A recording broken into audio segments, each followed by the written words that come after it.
sure gotta climb a lot of steps to get to this Capitol building here in Washington. Well, I wonder who that sad little scrap of paper is. I'm just a bill, yes, I'm only a bill, and I'm sitting here on Capitol Hill. Well, it's a long, long journey to the capital city.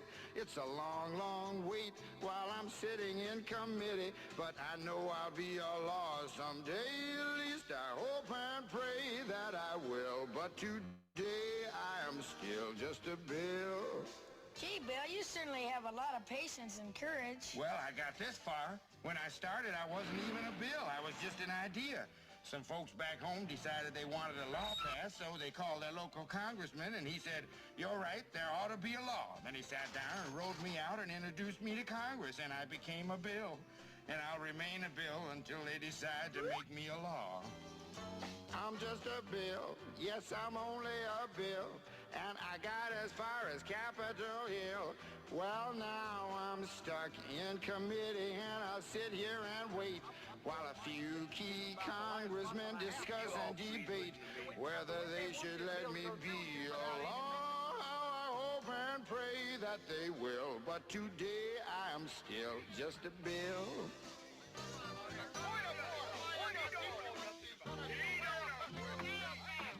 Listen to those congressmen arguing. Is all that discussion and debate about you? Yeah, I'm one of the lucky ones. Most bills never even get this far. I hope they decide to report on me favorably, otherwise I may die. Die? Yeah, die in committee. Oh, but it looks like I'm going to live. Now I go to the House of Representatives and they vote on me. If they vote yes, what happens? Then I go to the Senate and the whole thing starts all over again. Oh, no. Oh, yes. I'm just a bill. Yes, I'm only a bill.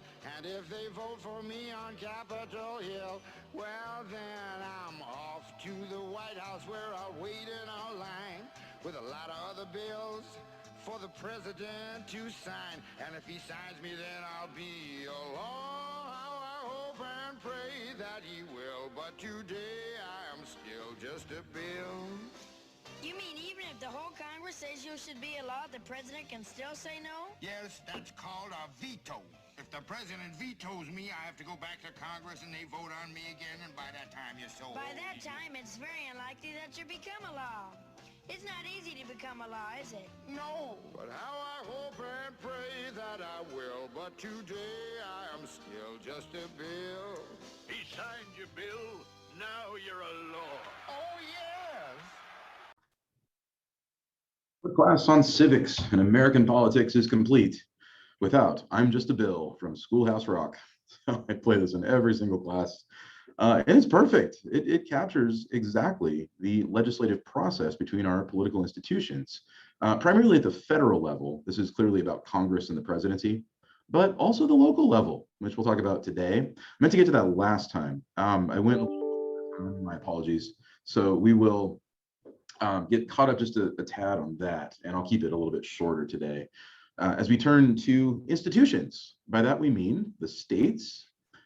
They already existed, remember, and the only reason that the Constitution was ratified was because they called their conventions and ratified. We'll tell the rest of that story, as well as the institutions, particularly Congress and the presidency and the system of checks and balances. How does it actually work? What you see in the legislative process, and I'm just a bill, based on Article 1, Section 7 of the Constitution, is checks and balances in action. The fact that there's no single set of hands here that makes the final and ultimate decisions. The way a bill becomes a law is a long, tedious process, and at any point, something could go wrong. That's on purpose. That is meant to make sure that democracy is allowed to rule, majority rule, and yet that majority rule is tempered and moderated, and so that it's not in a position to have absolute rule. And as a result, you have a democracy that is a little more rational, a little more just than it would be otherwise. Not always, of course. You can think of all kinds of examples of bad laws in American history, but still, on average, we do get a little more justice than we would otherwise because of the system of checks and balances. You can't just trust people to be good. You have to put people into a situation where the procedures make them better. They still might be bad, but at least the procedures are there. So we'll consider that. But first of all, let's backtrack just briefly to the chapter from last time that I didn't get to. But what is federalism? What does this mean? The United States is uniquely gifted with this system that has layers of power between national and state. And when we say state, we also mean local, meaning like municipal, cities, townships, school boards. Which is which? What's the balance of power here? Well, let's clarify a few terms. First of all, when we say federalism, what we mean is just that, separation of power, separation between state and national powers. So we'll talk about separation of powers between the three branches of government. This is separation of powers between the national over here and state over here. When we say the federal government, it gets a little confusing because isn't that national? Well, yes. Over time, we originally said federal to mean national power. Federalism became instead the description of the distinction between state and national. The federal government, what we mean is the national government. So when we say federal government, when we say federal power, remember, we mean national power. It's just kind of a misnomer that takes shape in our language. A couple other terms. What does devolution mean? That's basically when we shift power from the national power back to the state power.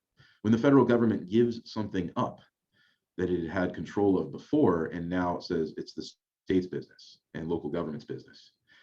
If you say incorporation, I often ask in class, what's the opposite of devolution? And someone says evolution. Well, that's a logical guess, but no, incorporation is the opposite. That's when things cease to be state and become national. So devolution, that's like when the federal government gives up certain regulations, like on the environment for the states to do, when it gives up certain regulations and incentives on education and allows local school boards to do it. Incorporation goes the opposite direction. That's when it becomes a concern of the national government, this or that regulation. So for instance, No Child Left Behind, the big education program, it allowed state school boards to continue as they were, but it was incorporated because now they were given incentives to have children meet standardized test scores to get money from the federal government. That's incorporation. The major steps of incorporation in our history have been the New Deal. There's where you see federal regulatory power completely take over any kind of state or local power with big, powerful federal programs. The Great Society, Lyndon Johnson, and the rise of Great Society programs that basically told local institutions to step aside. Still, though, we've never really seen a complete surrender of states to the federal power, nor has the federal power totally surrendered everything to the states. And it's a long, complicated history, and this isn't a history class, but in general, you can say that we've seen this pendulum swing back and forth between devolution and incorporation. And the question is never entirely settled. To compare our political system, though, to other systems, first of all, what is a unitary system? That's when everything is unified. And this, I should delete it actually. That's not even there, right? That everything is national and that's it. So yeah, it's when the whole national government is supreme over the whole nation and it divides up power among various regions or provinces. This is most countries around the world. They prefer their unitary systems. There are local provinces, there are local chapters of the federal government, but ultimately it's all about the center. So Beijing rules all of China, right down to the most minute details of local life. France, not at all a communist regime like China is, still, everybody looks to Paris for everything. There is no local government. So then you have a confederal government. That's when, of course, the states are totally supreme over the national system. That's what the Articles of Confederation were before the Constitution. Because states were so powerful, though, what happened? Tyranny of the majority in state legislatures, as we saw. By the time the Civil War broke out in 1861, same thing. The southern states all broke away and formed the Confederacy. Same idea that they would basically each have their own sovereignty, and the national system would just be a loose agreement between the states. They basically went back to the Articles of Confederation. But yeah, confederal system is when regions are independent and sovereign states, bound together only by a loose agreement of friendship, but that's all. A federal system, what in the world is that? It's a whole lot more complicated. because it doesn't really settle the question over who's in charge of what. It's basically the national and the state governments sharing power. Well, who gets what? Well, it's never really been settled in American history. It's a bit of both. What does this actually mean in practice, though? It's not, I mean, it's not just state and federal, right? It's also all these other forms of government that we have. According to the Census Bureau, this is from 2010, I should update it, but I'm sure it's about the same. One federal government, of course, in Washington, D.C., 50 states, and then 3,034 county governments. Some of these are bigger than others. Obviously, quiet rural counties have very little to do. They're just administrative. Others are a lot more populated, like Orange County, California, where I lived for several years. Then you have municipalities. Those are cities and towns, 19,429. They are distinguished by the city council of elected officials that govern it. Then you have townships. Those are governed directly by the people, where everybody shows up in a town hall meeting, and there are elected officials, but they don't really run the show. The assembly consists of anybody who just shows up. We have 16,504 of those. It's an old New England tradition of like the Puritan town hall meeting, and a lot of townships around the country do that. Then you have school districts, 13,506 of those. Their task is, of course, specifically the schools and how property taxes from the state government are funneled into the school districts. And then you have this huge array of special purpose organizations, utilities, fire departments, police, library, and an abundance of other things. I'm sure you could include churches in there. They are included as local governments because they govern themselves. 35,052, bringing us to a grand total of 87,576 governments in the United States. So you thought there was just one and then 50 states. No, there's a lot.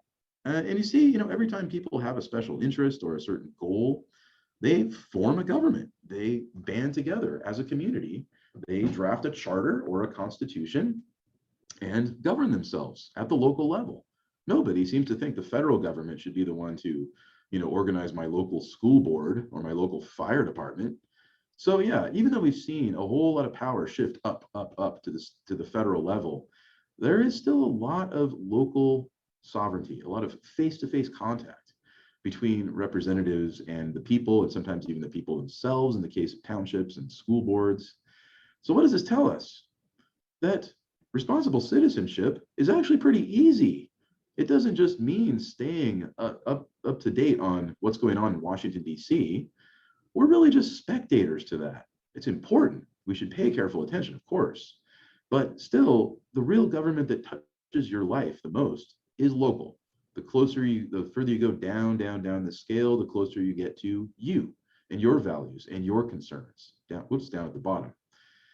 So what does this mean in terms of the difference between ancient political thought and modern political thought? It seemed like Aristotle and Hobbes were so opposed to each other. And yet consider what's happened in the American political system. Here's Hobbes up here, the state, federal power, maybe the states, right? Stable and sovereign and powerful. Down here, here's the polis. It lives on in America. We do it both ways. Louis Brandeis, longtime justice on the Supreme Court, had this to say about federalism in 1932. It's one of the happy incidents of the federal system here that a single courageous state may, if its citizens choose, serve as a laboratory. If its citizens choose, right? Not everybody wants to be experimented on, but if they do, they can try novel social and economic experiments without risk to the rest of the country. That's what the states have always been, even before the Constitution came along. Those states were laboratories. That's a great description. It's very insightful about what the value of federalism is and why it's such a uniquely American invention.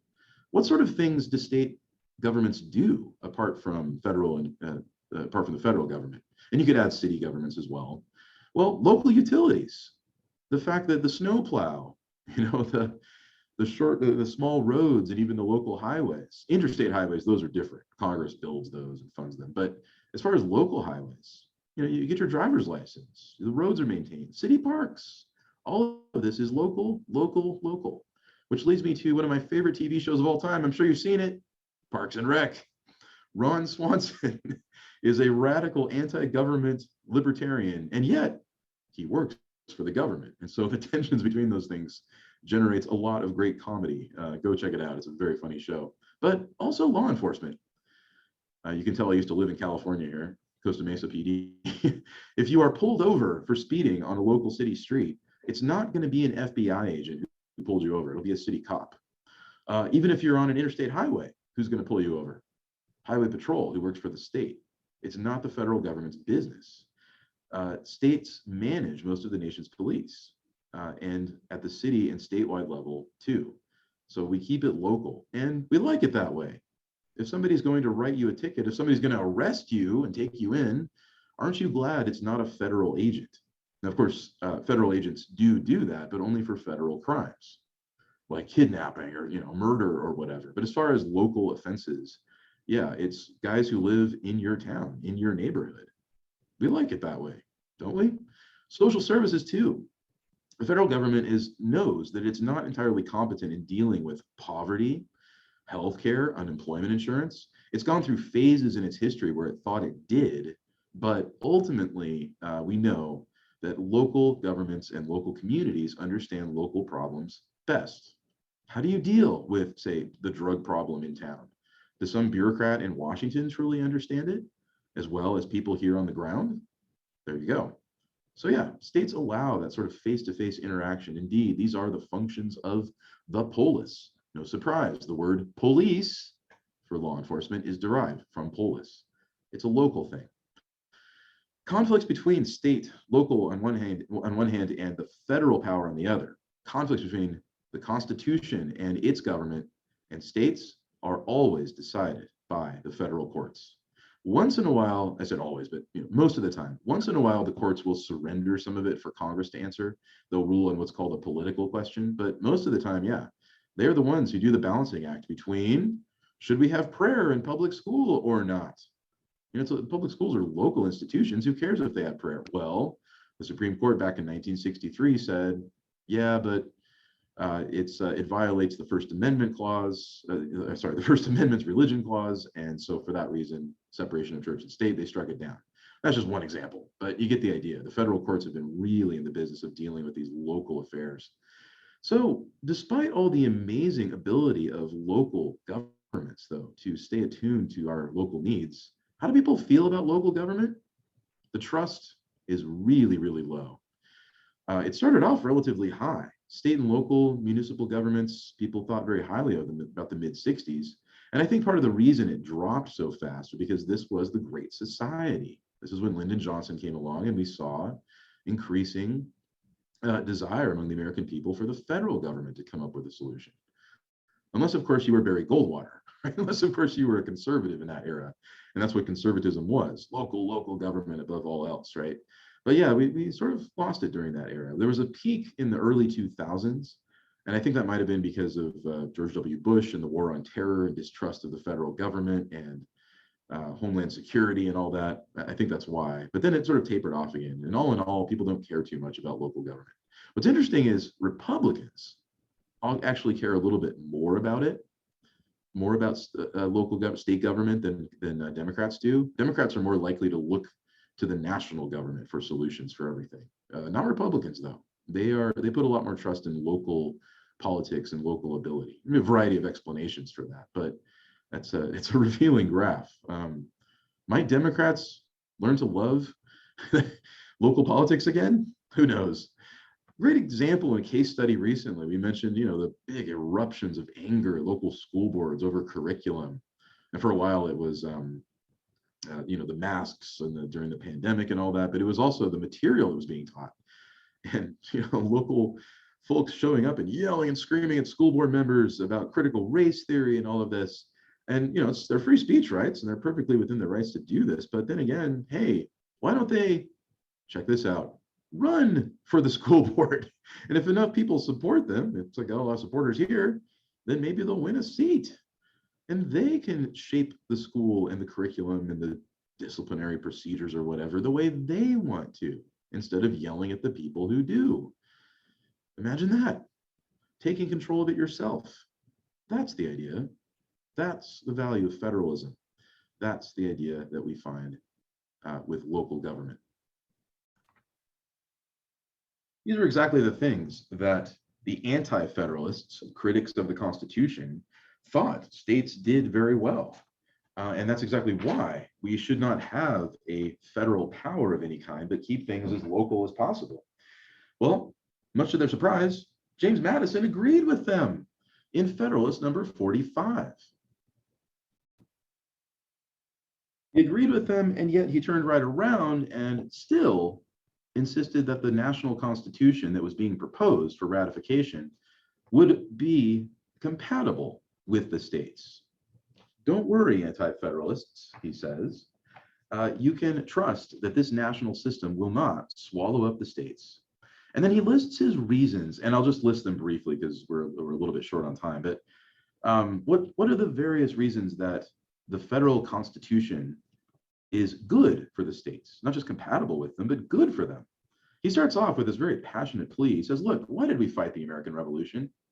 Why did we fight off the British? Was it for the sake of the states? No, it was for the sake of a common sense of liberty. And it was a desire for the public good and the real welfare of the great body of the people. That is the supreme object to be pursued. And I promise that this Constitution does exactly that because it is totally compatible and even encouraging toward the states.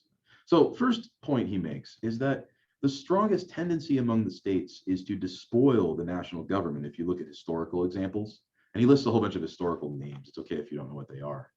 But yeah, people tend to prefer their local governments over the national government. Now, of course, as we saw today, you see Democrats tend to do that more, whereas Republicans do it less. But yeah, in general, people are much more likely to prefer, I said that backwards, sorry. Republicans do it more, I meant to say. People tend to prefer, in general, their local governments because it's theirs, because they know the officials in the state assembly. They might be, neighbors, they might be friends. The second point is that state governments will have the advantage of the federal government, whether we compare them in respect to the immediate dependence of one or the other. So not only will people prefer them, but the state governments will always have the advantage over public policy decisions. Third, state governments may be regarded as constituent and essential parts of the federal government. And here he goes through the parts of the Constitution and explains why. How is the president elected? Through the Electoral College, and that is divided up by state. How was the Senate elected? Originally, it was by state legislature. Now, of course, it's by the people, so it's different. But still, that's a tremendous amount of power given to the states in choosing who will be senator. How is the House of Representatives elected? True, it's by the people, by population, but each one forms a delegation from each state. 5 representatives from this state and 10 representatives from that state or whatever.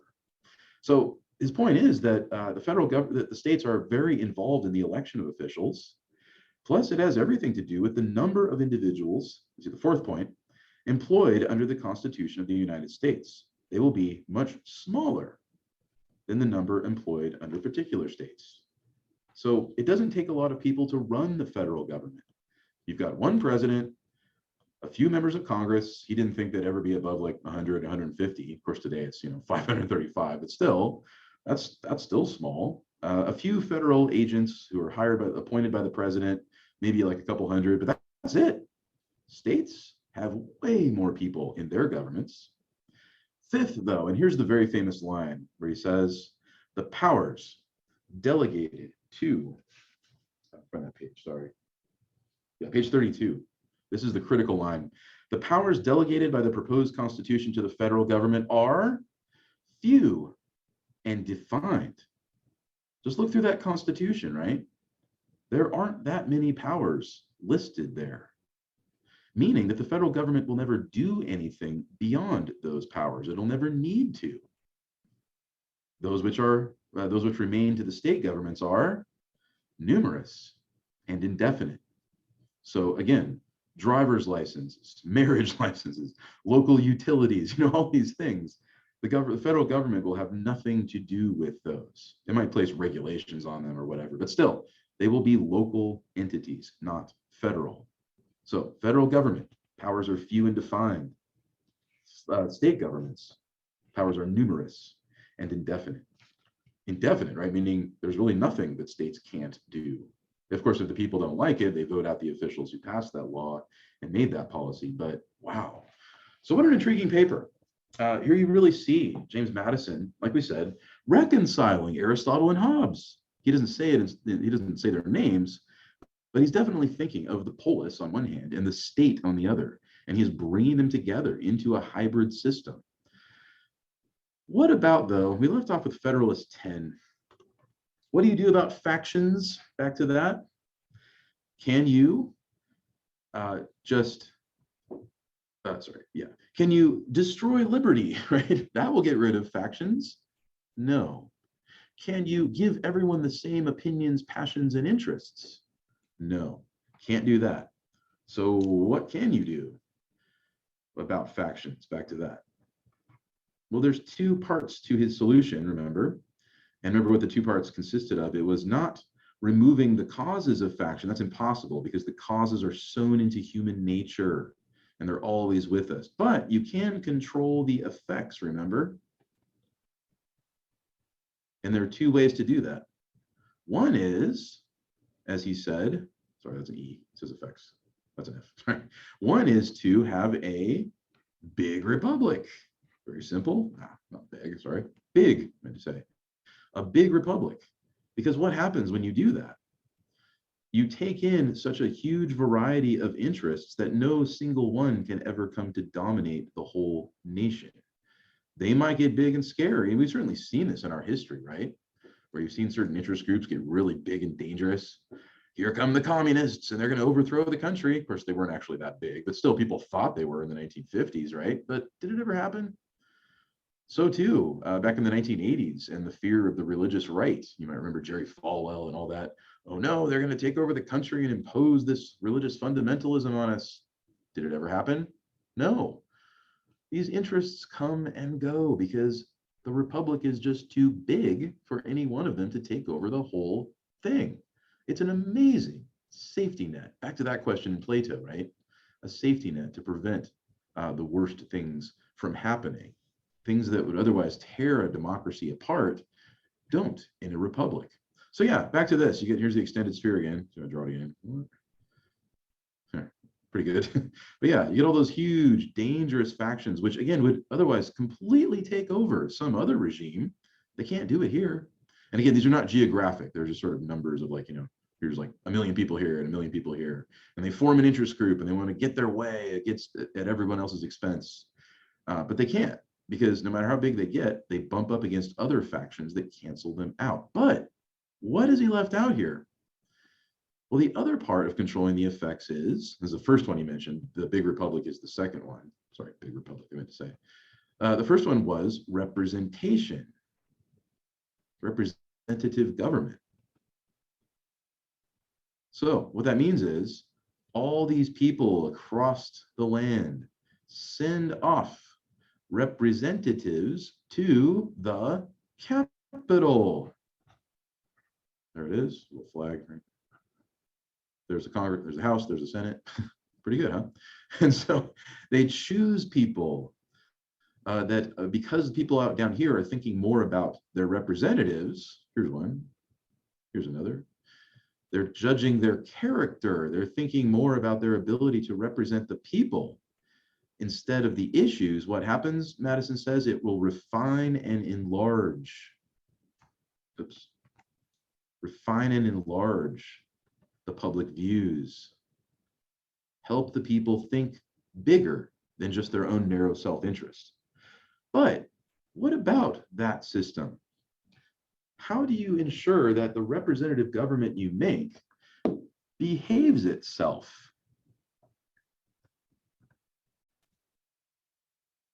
On Federalist 48, he turns to the question of separation of powers. There's your Congress again, your legislative branch. And then here's your executive branch. West wing, east wing, right? And here's your judicial branch. And the judiciary isn't that, oops, sorry.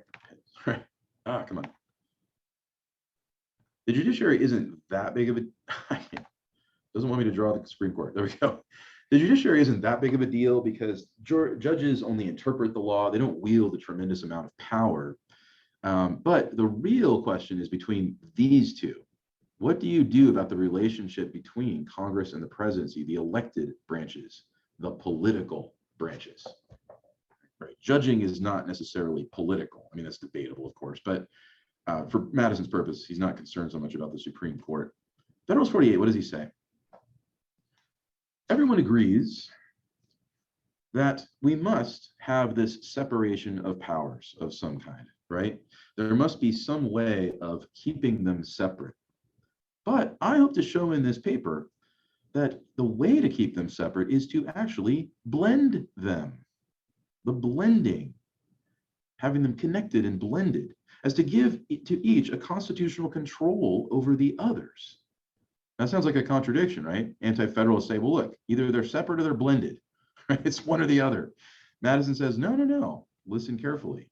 It is agreed on all sides that the powers properly belonging to one of the departments ought not to be directly or completely administered by the other departments. So really what we mean by separation is we don't want Congress bossing around the White House. We don't want the president bossing around Congress. Got that much? But here's the real secret, and much like his discussion of factions and the way that they are rooted in human nature, to the point where you can't remove their causes, you can't destroy liberty, you can't make everybody the same, so too does political power have a fundamental root cause. What is it? He says in that second paragraph, it will not be denied that power, political power, is of an encroaching nature. It encroaches, it sneaks, right? That's surprising. You usually think of power as like, explosive. It's, you know it when you see it. No, Madison says most of the time political power is sneaky, and that it ought to be effectually restrained from passing the limits assigned to it. There you go. So the real question here is, how do you restrain political power so that it does not pass the limits assigned to it by the law? After discriminating, therefore, in theory, the several classes of power, as they may in their nature be legislative, executive, and judiciary, the next and most important difficult task, he says, is to provide some practical security for each against the invasions of the others. What the security ought to be is the great problem to be solved. So in other words, how do you get security against encroachments? By the way, the sneaking power of encroachment, here's an easy way to remember that. You see another word within the word encroachment. You see it? Roach. There you go. The sneaking power of the roaches. They don't take over your kitchen all at once, right? It's just one or two at a time. And the next thing you know, you better call the exterminator. So if that helps you remember. But that's the point. The tyranny does not appear all at once. No, tyranny appears slowly. Well, okay, how do we do this? What's the security? And here he entertains a few possibilities. Will it be sufficient to mark with precision the boundaries of these departments of the constitution of government and to trust in parchment barriers against encroachments? What is parchment? Parchment is paper. He literally means paper. So in other words, the law says, thou shalt stay separate from one another.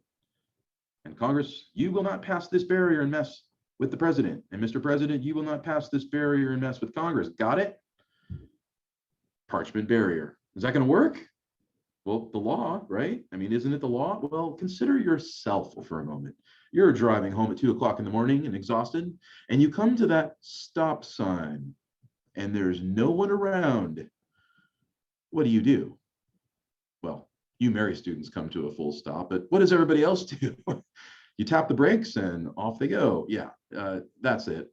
Laws do not enforce themselves. And if you try to impose laws onto power, what will power do? Power will ignore it. Isn't it interesting as you flip through that Constitution? You don't see restrictions really on the powers of Congress or the presidency. There are a few placed on Congress under Section 9, that's true, but those are minor. There are far more powers given to Congress in Section 8. Look at Article 2. Do you see any restrictions on the presidency? None. There are no thou shalt nots placed in the Constitution. There are qualifications for office, right? But that's it. Really, he says, this whole dependence on the law has been greatly overrated. Law doesn't restrain political power, right? So forget law, forget parchment barriers, because political power just ignores law. And by the way, he says, who is the most guilty of this? Who's the biggest perpetrator of the three branches of government? It's kind of surprising. The legislative branch, he says, the legislative department is everywhere extending its sphere of influence and drawing all powers into its impetuous vortex. This is the monster, right? Congress, the legislative branch. But isn't that exactly what we saw in the states? Remember those state legislatures? They're elected by the people and they think they can do whatever they want and they're unstoppable. The governors, they were the weak ones. So we put so much fear, we had so much fear of executive power after we beat King George, but we didn't stop to think about legislative abuses of power. We always think, you hear the word tyranny and you think the tyrant. Can't a legislature be a tyrant too? Madison asks. The founders of our republics, he says, I have so much respect for them and they gave it their best shot, but they had so much fear of executive power that they put all the power into the hands of their legislatures, and their legislatures went wild. Just ask the Quakers, right? Remember that? Just ask those who find a loaf of bread costing $50 because the currency was overprinted, and on it goes. So, Shays' Rebellion, that was a serious problem. But remember, they were a minority. That was a rebel group. Far worse than that, Madison says, is legislatures who do this legally. Daniel Shays was a criminal and all of his thugs were criminals, but this is legal and yet it's unjust. What do we do? He says in a representative republic, back to that, where the executive magistracy is carefully limited, both in the extent and duration of power and where the legislative power exercises by an assembly, which is inspired by the supposed influence over the people and their intrepid confidence in their own strength, not to mention their power to tax the money, this is sufficiently numerous to feel all the passions which actuate the multitude. And again, they think they can do anything. The encroachments are so bad. He gives a couple of examples if you look down. And again, the great thing about Madison was that he didn't just do it all theoretically. He wasn't just a philosopher, he was a practical politician, and he could listen to other practical politicians to draw advice and examples. And what state does he look to as the gravest offender? Just look at our own experience, he says, and consider Virginia. Don't take my word for it. Take Thomas Jefferson's word in his book, The Notes on the State of Virginia. Now remember, Thomas Jefferson was really popular with the Anti-Federalists. He wasn't there during ratification, he was still off in France. But to invoke his words, Madison really had his opponents pinned down with his argument. All the power of government, legislative, executive, and judiciary result to the legislative body, Jefferson said. Madison said, this isn't me, right? The concentrating these in the same hands is precisely the definition of despotic government, isn't it? And when he says that, he's actually paraphrasing Montesquieu. Remember him? He was in the previous chapter. It will be no alleviation that these powers will be exercised by a bunch of hands, by a plurality of hands, because after all, 173 despots or tyrants are as oppressive as one, right? What makes you think a tyrant always has to be one person? Can it be a group? That's what you see in those state legislatures. But the bottom line is, no barrier was provided, Jefferson points out, he underlines it here, between these several powers. There was no safeguard put in place in Virginia to keep the legislature from dominating everything. And remember what goes wrong when the legislature does that. Who's next? The people are. People don't always realize it because, of course, they elected all the officials in the legislature. But all of a sudden, when their taxes go higher, when regulations are more out of control, when they find that, like we said, their loaf of bread costs $60 or whatever, they bear the brunt of legislative tyranny. far more than governors do or courts do. That's Virginia. What about Pennsylvania? And once again, he says, look, I found a report from the state government, and it's very clear that the biggest problem there, it's from the Council of Censors, as it was called, the biggest problem there is that legislative branch in Pennsylvania. And they have flagrantly violated the Constitution of the state. They have a great number of laws have been passed, he says, in Pennsylvania, violating without any apparent necessity the rule required that all bills of a public nature shall be printed for consideration of the people. What does that mean? The Pennsylvania legislature passes laws, but it doesn't tell the public about them. And then people get punished for breaking those laws. Was it Emperor Nero, I think, who was fond of passing edicts and then putting them up on pillars where no one could read them so we could punish people for violating them? Same thing here with Pennsylvania, but that was Nero. This is a legislature. They have suspended that sacred right of trial by jury, centuries old in the Anglo tradition. Executive powers have been usurped. Governors try to veto these bad measures and they just get steamrolled and then threatened with impeachment. The salaries of judges have been suspended. So you see how, on one hand, the legislature beats up on the executive by threatening impeachment, and then they beat up on the judges by threatening to cut their salaries. Don't take my word for it, Madison says. Legislative tyranny is the problem here, and you cannot believe that law is going to stop them. All right, what about, instead of that, just appealing to the people? Aren't they the sovereign? We, the people of the United States, the Constitution's preamble says. Why not let the system always go back to the people whenever there's a problem? James Madison is aware that Thomas Jefferson argued that. Remember what he said after Shays' Rebellion? A little rebellion now and then is a good thing, right? The tree of liberty is nourished by the blood of patriots and tyrants. Go back to the people. Go back to the people. Have another revolution. More revolutions. Well, wait, Madison says, how many revolutions do we really need? I prefer one, right? And then set up a political system that endures so you don't have to go back to the people over and over again. So yeah, what does he say in Federalist 49? I'll just summarize this one briefly, but he lists the problems with going back to the people. And what are they? Well, first of all, what's the first one? That it causes people to lose respect for the political system.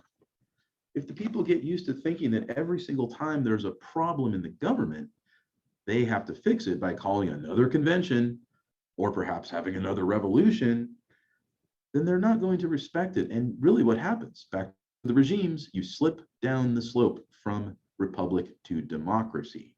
No, what we want is a republic. He goes on, he lists a few points here, but let's consider one that's very important. If it be true that all governments rest on opinion, right, the common agreement that this is a good political system we have, it is no less true that the strength of opinion in each individual and its practical influence on his conduct depend much on the number of others which he supposes to have entertained the same opinion. This is on page 34, by the way. The reason of man, like man himself, is timid and cautious when left alone and acquires firmness and confidence in proportion to the number with which he is associated. By yourself, you are perfectly rational. Get you in a group and you're crazy. Isn't that always how it is with people? Or consider teenagers, right? 13-year-old by themselves are actually, interesting and pleasant. Get a group of 13-year-old boys together and watch out. There you go. When examples which fortify opinion are ancient as well as numerous, then it's not just popular opinion, but time that is on the side of the political system. In a nation of philosophers, this consideration ought to be disregarded because the voice of reason would speak and the philosophers would obey. But are we a nation of philosophers? No, we're a nation of ordinary people. Every other nation, the most rational government will not find it a superfluous advantage to have the prejudices of the community on its side. The danger of disturbing the public tranquility by interesting too strongly the public passions is still more serious objection against a frequent reference of constitutional questions to society. don't go to the people. Are you surprised to hear Madison say that? Well, what about we the people in the preamble? What about the sovereignty of the people? That's great, Madison says. But that doesn't mean that we can't have a system that is just a step above the people, so we don't have to have frequent revolutions. So he lists a few other reasons. I'll skip those in the interest of time. But what's his point here? That you have to try to find some kind of internal security, not law, not popular appeals, but what? Well, here it is in Federalist 51. So just to clarify what we're talking about here.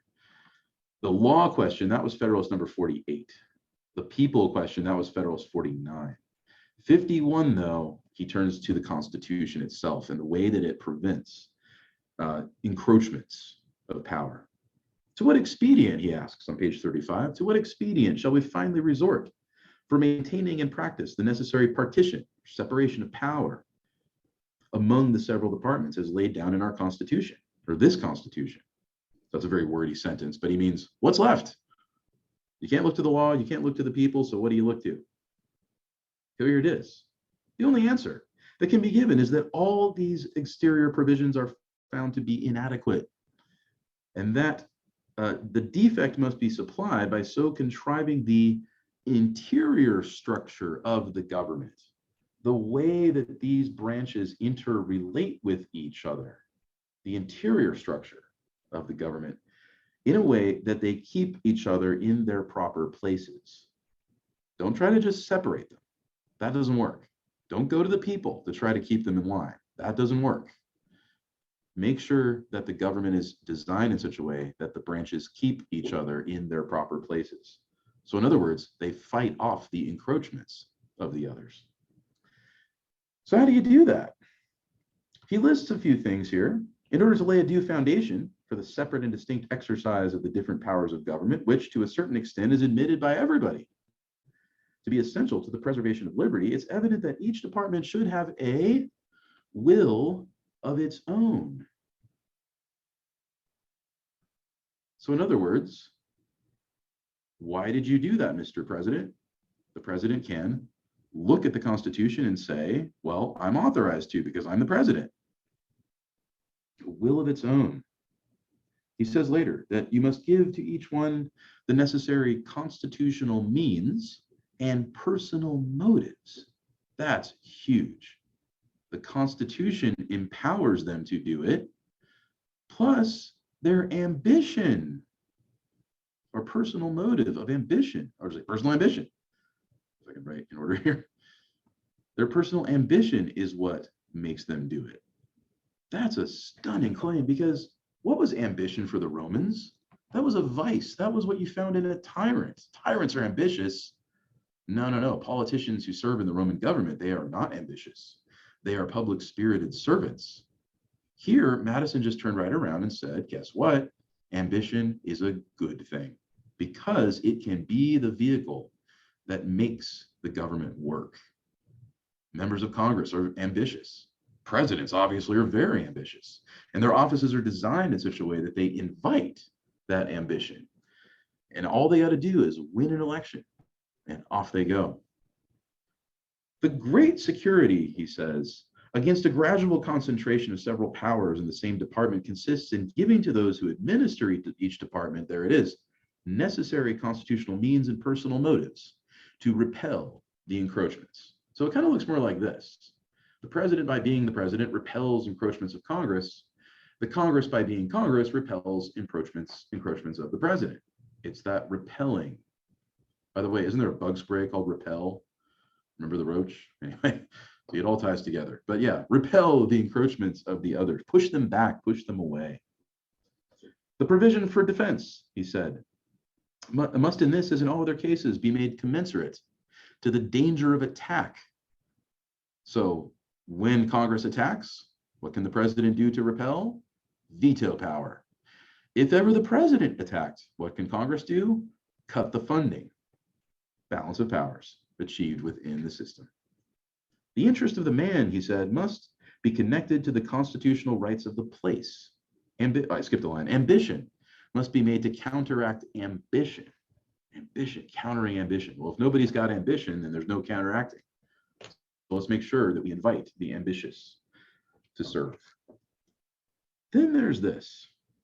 It may be a reflection on human nature, sad reflection on human nature, that such devices should be necessary to control the abuses of government. But Madison asks, what is government itself but the greatest of all reflections on human nature? I mean, this is all very messy, isn't it? Why can't people just obey the law, right? Well, because we're fallen, we're sinful, we're corrupt. You can understand that in a Christian sense. You can understand that in a Platonic sense. We are fallen. Government, if it's well designed, is something that takes that into account. Government is a reflection of human nature. If men were angels, he says, no government would be necessary. In fact, if angels were to govern men, neither external nor internal controls of government would be necessary. You wouldn't need checks and balances. In framing a government which is to be administered by men over men, however, by fallen, corrupt, sinful mortals over other fallen, corrupt, sinful mortals, you must first enable the government to control the government governed. Yes, it must be powerful. And then, in the next place, oblige it to control itself through a system of checks and balances. Yeah, dependence on the people is a good thing. Federalist 49, Declaration of Independence, we the people. But experience has taught mankind the necessity of auxiliary precautions, extra precautions. So, Madison's overall point here, it's agreed by everybody that we need separation of powers. No one denies that. That goes back to Polybius. But how do we get there? You can't mandate it in law, just like the stop sign at 2 a.m, right? You can't just say so, these powers shall be separate, because power encroaches. It's sneaky and it bends the rules every which way to get its way. So in the end, the only way is through that system of checks and balances. How do we see that in our actual constitutions? And I say constitutions plural, because it's true of the federal constitution. It's the same kind of thing at the state level too. Some states are a little bit different. As the Springer book points out, there's one state in the union that has a single unicameral legislature, like one house, Nebraska, right? Other states do unusual things like popular referendums. California does this when they put a ballot measure for the people to decide. So yeah, it varies from state to state, but all in all, most states and even most local governments have kind of the same procedures and the same system of checks and balances. Well, what does that look like in our system? Oops, there's me, sorry. It doesn't look like me. Sorry, I meant to go like this. What does that look like in our system? Oh, that was terrible timing. Anyway, back to our institutions. I won't draw them again, but I'll just put an L for legislative, E for executive, president, J for the judiciary. What methods of repelling encroachments do we have? Well, we mentioned one already. What does the president have over the legislature? He's got the veto power. What power does the legislature have over the president? They've got the funding. Only Congress has the power to tax and spend. In practice, the president does submit a budget every year, but it's up to Congress to decide whether or not to accept it. The president also proposes plans to cut taxes or raise taxes, and presidents very often take the praise or blame for those things, but really it's Congress's business. So there you go. There's those checks and balances. Remember, the Congress does have one recourse over a veto, the override. Oh, that's not an E, sorry. Still getting the hang of this doodle pad. 2/3 majority in both the House and Senate can override a presidential veto, but that's extremely rare. It doesn't happen very often. The president also has recourse over Congress, but I'll draw a dotted line because it's sort of not in the Constitution, but presidents can do it, but that's appeals to the people. Which Madison didn't like at all, but presidents do it. They can go to the people to put pressure on Congress. Andrew Jackson did this. Barack Obama did it more recently. If the president's popular, right, they can put pressure on Congress. Donald Trump definitely did it quite a bit. I don't know of any examples of state governors doing that so much. I think Scott Walker in Wisconsin certainly did, but I can't really think of other examples. Well, what about the other branch? Well, Congress, sorry, bad arrow. Congress appoints judges and they offer the funds. And a lot of people don't know this too, but Congress also regulates the appeals process in the federal courts. The big one, what power does the judiciary have over Congress? That's judicial review. It's not stated in the Constitution, remember, but they do it, and they can strike down federal laws. Not very often. It's big news when they do. But yeah, they have that control. There's also, between the executive and the judiciary, the appointments. Sorry, I said appointments. I should say confirmations. I got that wrong. They confirm the appointments. But yeah, the president makes the actual appointments of federal judges. Just seeing if you're listening. What power does the judiciary have over the president? Well, they can review executive orders. They can review certain things the president does, but ultimately, you know, they kind of leave him alone. What a mess. Why is it like this? Well, Madison would say, because human nature is like this. And in designing this government, we did our very best to take that very carefully into account. So, did it work? We see these clips, these cartoons in newspapers from the day back in the day about ratification. There's the state of Massachusetts. They approved, they ratified. Went Delaware, Pennsylvania, New Jersey, Georgia, Connecticut, now Massachusetts. The pillars are rising, and lastly, the 9th one goes up, North Carolina. 11 stars in quick succession rise, 11 columns strike our wondering eyes. Soon o'er the whole shall dwell the beauteous dome, swell the beauteous dome, Columbia's boat and freedom's hallowed home. It looks like we're on the way to ratifying. Patrick Henry and the Anti-Federalists lose. Some Anti-Federalists are persuaded by the Federalist Papers. Others, though, kind of strike a bargain. We won't agree to that unless you, James Madison, draft and try to pass a Bill of Rights. That was the deal breaker. Consider how close some of these were, though. Delaware, 30-0, no problem. Pennsylvania, a little closer. New Jersey, Georgia, no problem. Connecticut, a huge convention, but yeah, they were majority. Massachusetts, though, look how close that was. And if Massachusetts didn't ratify, it's likely that later states wouldn't either. One by one, though, they ratify through the spring and into the summer, and finally it's done. And remember, it only required 9 of the 13. It was pretty much done by the time North Carolina and Rhode Island stepped in, but it was unanimous in the end. What about that Constitution? Big sheets of paper, 4 of them, crinkly old paper with that cursive handwriting. Most of it was Gouverneur Morris's own writing. Remember him? Does it command that sense of reverence and respect? Maybe not as much as like the pyramids of Giza, you know, or the Acropolis or something, but then again, it does. This was, you know, your great-great-great-grandparents' law. Or, you know, if you're an immigrant, it was, you know, your law, your family's law. You chose it as an immigrant. You chose to be part of it. This was the model of our political system that has endured for over 200 years. Why? Chance? No, I think it's because it got human nature right. And the Federalist Papers did an exceptional job in explaining exactly why that was so. Let me come back. I do want to get to some of the discussion questions from last time. I'll read the questions in your discussion points from before. I just got a little behind on those. And we'll backtrack the last couple of classes.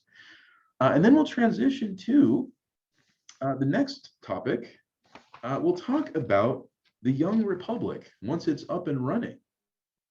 General George Washington, who thought he was done with public life, is then asked to be president, and off he goes, much to his protest.